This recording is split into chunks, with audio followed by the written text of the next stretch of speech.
अभी एक फैशन हो गया है, आम्बेडकर आम्बेडकर आम्बेडकर आम्बेडकर आम्बेडकर आम्बेडकर। इतना नाम अगर भगवान का लेते तो 7 जन्मों तक स्वर्ग मिल जाता, तो अच्छी बात है। संसद में भारत के संविधान के 75 सालों की गौरवशाली यात्रा पर चर्चा के दौरान गृह मंत्री अमित शाह के द्वारा डॉक्टर भीमराव अंबेडकर पर दिए गए बयान के बाद मचा सियासी बवाल थमने का नाम नहीं ले रहा है।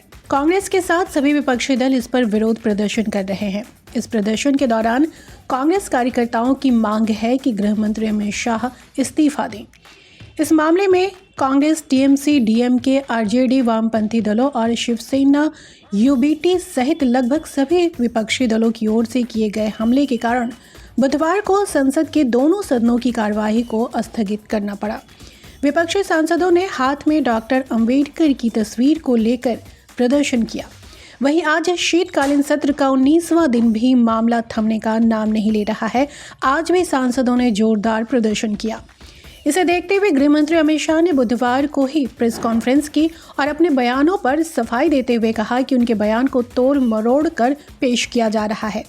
उन्होंने कहा कि कांग्रेस संविधान विरोधी है, अंबेडकर विरोधी है और आरक्षण विरोधी है, इसलिए आज बाबा साहब के नाम पर भ्रांति फैलाना चाहते हैं। यही नहीं, प्रधानमंत्री नरेंद्र मोदी ने सोशल मीडिया पर बयान जारी कर बताया कि उनकी सरकार ने भारत के संविधान निर्माता डॉक्टर भीमराव अंबेडकर के सम्मान में क्या क्या काम किए हैं। पीएम के इस बचाव के बाद भी मामला शांत नहीं हुआ। इधर आम आदमी पार्टी के संयोजक अरविंद केजरीवाल ने बिहार के मुख्यमंत्री नीतीश कुमार और आंध्र प्रदेश के सीएम चंद्रबाबू नायडू को चिट्ठी लिखी है। उन्होंने ये चिट्ठी गृह मंत्री अमित शाह की ओर से बाबा साहब भीमराव अंबेडकर पर दिए गए बयान के संबंध में लिखी है। इसमें उन्होंने लिखा है कि बाबा साहब नेता नहीं, देश की आत्मा है। उन्होंने लिखा कि बाबा साहब अंबेडकर, जिन्हें कोलंबिया विश्वविद्यालय में डॉक्टर ऑफ लॉ से सम्मानित किया गया था, जिन्होंने भारत के संविधान को रचा और समाज में सबसे वंचित वर्गों को अधिकार दिलाने का काम किया, उनके बारे में ऐसा कहने का साहस आखिर बीजेपी ने कैसे किया।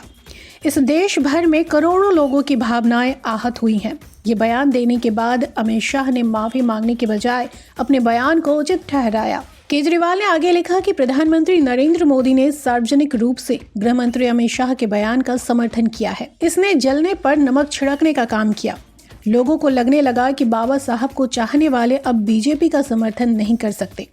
बाबा साहब सिर्फ एक नेता नहीं बल्कि हमारे देश की आत्मा है। बीजेपी के इस बयान के बाद लोग चाहते हैं कि इस मसले पर आप भी गहराई से विचार करें। इसको लेकर अब राष्ट्रीय जनता दल के सुप्रीमो लालू प्रसाद यादव ने भी गृह मंत्री अमित शाह पर निशाना साधा है। उन्होंने कहा कि गृह मंत्री अमित शाह पागल हो गए हैं। उनको बाबा साहब अंबेडकर से घृणा है। उन्हें अपने पद से इस्तीफा दे देना चाहिए, राजनीति से संन्यास लेकर भाग जाना चाहिए। यानी कांग्रेस सहित पूरा विपक्ष बाबा साहब अंबेडकर के अपमान को लेकर सरकार और बीजेपी पर आक्रामक है। लेकिन बीजेपी लगातार ये बताने की कोशिश कर रही है कि कांग्रेस संविधान चर्चा के दौरान गृह मंत्री अमित शाह की आधी अधूरी क्लिप के जरिए गलत आरोप लगा रही है। वहीं आज जिस तरह से प्रियंका गांधी ने ये बयान दिया कि बीजेपी बाबा साहब की मूर्तियों को तोड़ने का काम कर रही है, इस पर बीजेपी ने भी पलटवार किया है। पलटवार करने के लिए जॉर्ज सोरोस पर अपना हमला तेज कर दिया है। बीजेपी ने संसद में अंबेडकर की तस्वीरों के साथ विरोध प्रदर्शन कर रहे विपक्षी नेताओं की तस्वीर में अमेरिकी अरबपति की तस्वीर को एडिट कर दिया। बीजेपी ने कांग्रेस के प्रदर्शन की तस्वीर को एडिट कर शेयर करते हुए लिखा है कि हेलो कांग्रेस और इंडी गठबंधन, हमने आपके लिए तस्वीर को सही कर दिया है, वेलकम। बता दें कि बीजेपी का आरोप है कि कांग्रेस सोरोस के साथ मिलकर देश को अस्थिर करने का काम कर रहे हैं। कांग्रेस ने भी जवाब दिया है कि सत्तारूढ़ पार्टी द्वारा बाबा साहब अंबेडकर की तस्वीर के साथ छेड़छाड़ करने का कदम ये दर्शाता है कि उनके मन में संविधान के निर्माता के लिए बुनियादी सम्मान नहीं है। इस विवाद की मुख्य वजह की बात करें तो गृह मंत्री अमित शाह ने विपक्ष पर कटाक्ष करते हुए कहा था कि एक फैशन हो गया है अंबेडकर अंबेडकर अंबेडकर अंबेडकर। इस नाम को उन्होंने कई बार लिया और आगे कहा कि इतना नाम अगर भगवान का लेते तो 7 जन्मों तक स्वर्ग मिल जाता। गृह मंत्री अमित शाह के इसी बयान को लेकर देश भर में सियासी बवाल मचा हुआ है।